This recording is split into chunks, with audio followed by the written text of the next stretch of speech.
In today's video, we're going to be climbing aboard with British Airways in their first class. We're going to be checking out the lounges, the seats, the food, and so much more. So without further ado, you will join me in sunny Dubai and we'll get underway.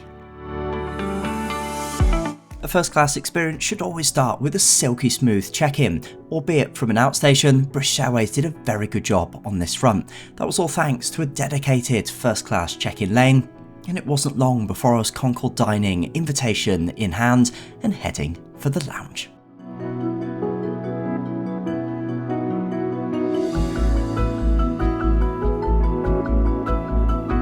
Alrighty, so that's the check-in done. Now you may be wondering why I've decided to base tonight's review out of Dubai. There's a couple of reasons. Firstly, we've done the Heathrow experience together on the channel before. I'll pop that link down in the description below so you can see that. The other reason is they've just opened a brand new Concorde Lounge here at Dubai, so what better place to try that out with as part of British Airways first class. So without further ado, let's head on into the lounge and see exactly what it's like.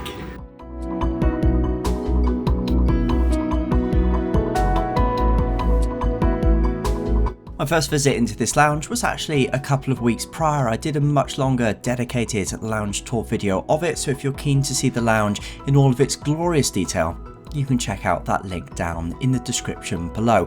For now, as you'd expect, we'll just focus in on the first class elements as I went through into the Concorde Lounge.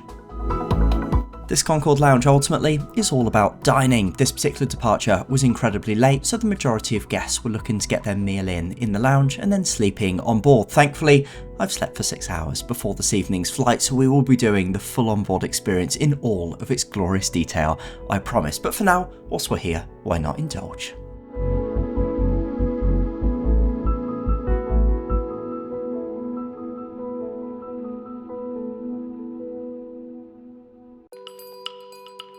Well, truth be told, I was keen not to fill up too much before the flight, as I want to do each and every single service and each and every single course within it. So I'd opted for the salmon starter, and my goodness, does this look absolutely glorious.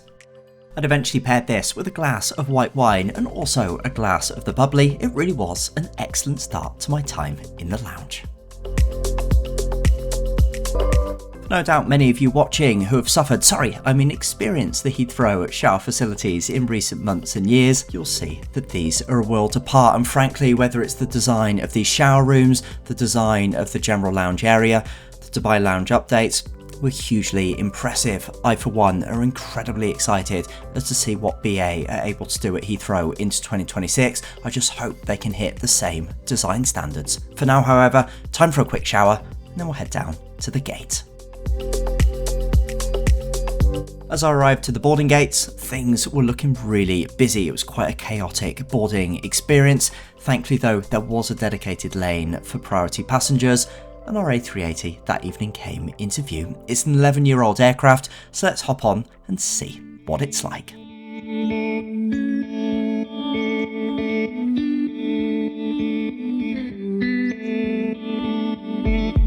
Alrighty, so a very warm welcome aboard the A380 First Class experience with British Airways here, seats laid out in a 1-to-1 configuration, a wonderfully warm welcome on board by the crew, and the cabin was looking in really good shape.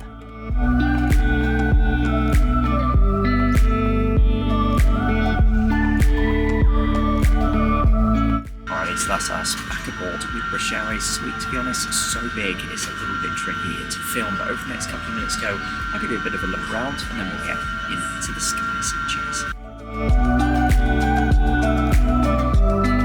So we'll kick off the all-important look at the cabin, firstly with the seat. I mentioned in the voiceover there quite how tricky this seat is to film. It's got really high walls and the space is absolutely palatial.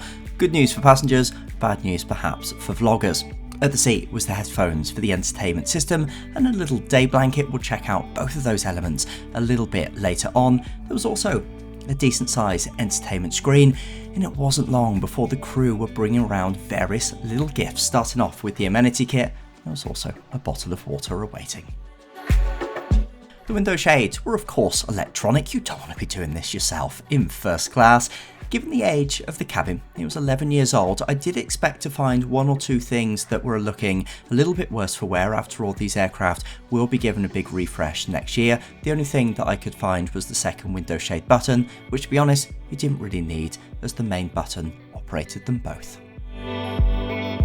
I like the fact that there was a big storage bin all within easy reach, plenty of charging available there for you, and all of the controls just down to the side of the seat as well. Thought it was a little bit of an industrial looking control plate, but other than that, all wonderfully easy to use, so I can't have too many qualms. Before I could get to anything else, the pre-departure service was continuing to roll on round. I enjoyed this tasting plate and another glass of the bubbly. Should say, also in terms of storage, each passenger gets a dedicated locker. It's great for pyjamas, additional blankets, all of the various different little elements you accumulate as part of a first class experience. It's a really nice touch. BA First is so often criticised, a little bit tongue-in-cheek, for being the world's best business class, but honestly, the space afforded, particularly aboard the A380, was fantastic. This particular product, in fact, is so wide they can't put it on the upper deck as the likes of Emirates and other airlines do, so that, for sure, is a nice feather in the cap of BA. It wasn't long before the menus were then handed around, affording passengers the opportunity to peruse through the various different options before taking to the skies. There was just enough time for a hot towel service and a quick look at those couple of aspects we've already mentioned in the headphones and also the day blanket. It's fair to say I've been a little bit critical on the channel of British Airways in recent times, given the condition of some of their premium cabins. This one, however, despite its 11-year-old age, was showing up really very well indeed, so thumbs up to BA on that front.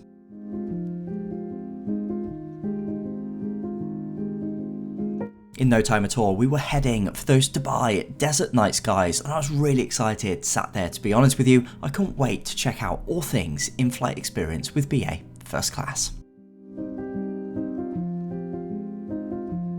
I decided first up to take a little bit of a walk to explore this cabin. It's really nicely put together. It's right at the front at the very bottom of the A380. There's a couple of toilets there. They are particularly small, not great for changing in, so stay tuned and I'll tell you a little secret later on as to where to find the much more roomy ones.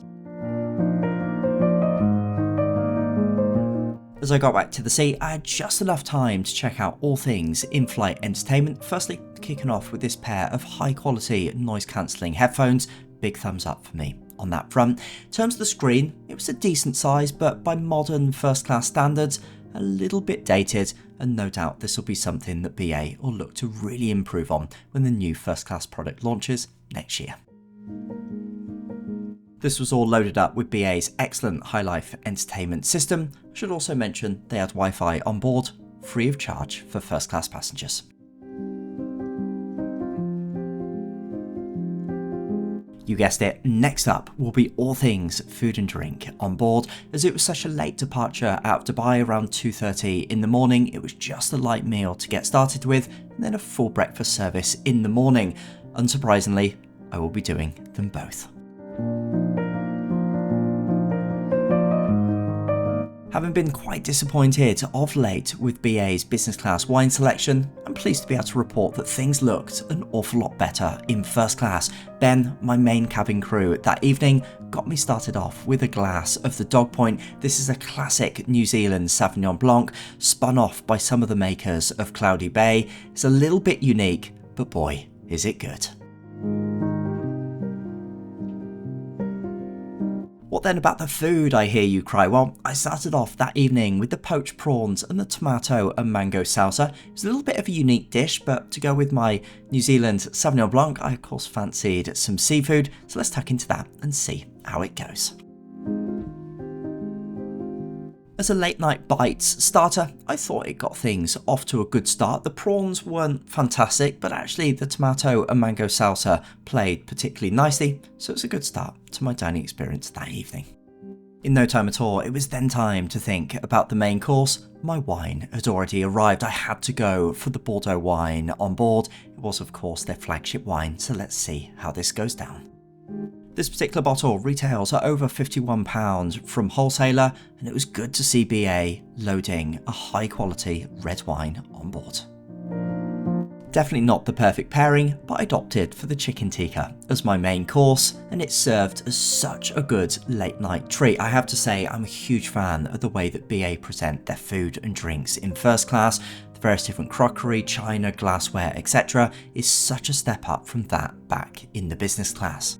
This dish was accompanied by a variety of sides and a little pot of sauce that you could even pour on yourself. It was so succulent, 10 out of 10 to BA on this front.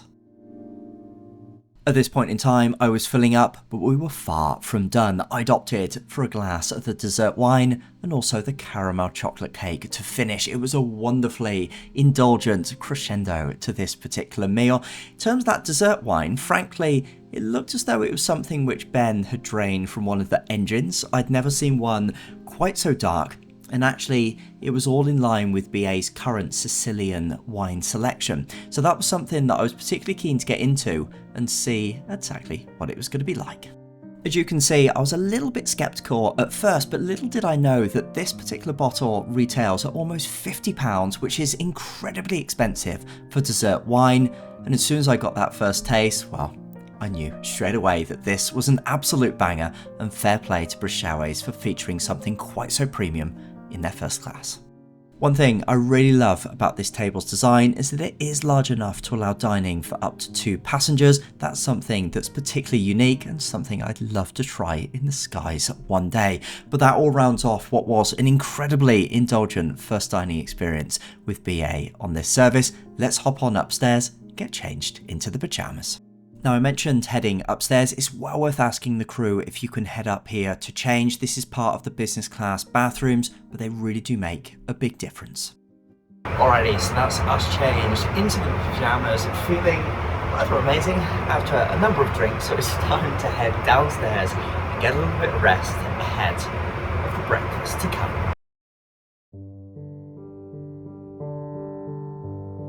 Now, talking about taking some rest and indeed all things creature comforts, let's quickly take a look at this amenity kit before heading to bed. It's actually one of my favourite ones in the skies. It's got absolutely everything you could possibly desire, all of the various different lotions and potions, and as you very much expect, everything's very high quality indeed to the touch.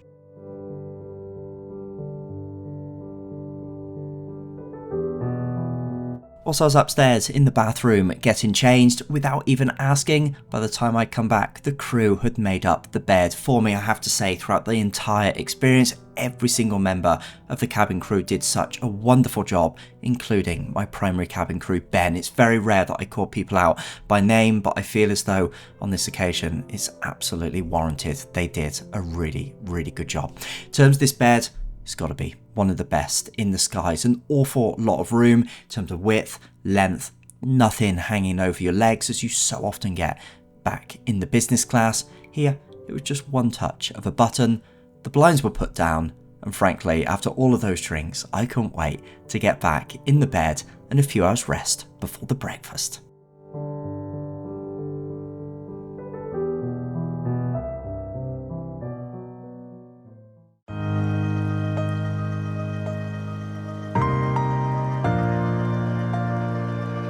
Well, a very good morning, almost, from somewhere over Western Europe as we get started with the main service on this flight, and it's going to be the breakfast. I opted for the selection of yogurts to get me started, and just like the late night snack the night before, everything was so nicely laid out. I was a big fan of this teapot and the saucer to go with it. There were some hot pastries that were then brought around before then moving along to the main selection that morning, which was to be the full English.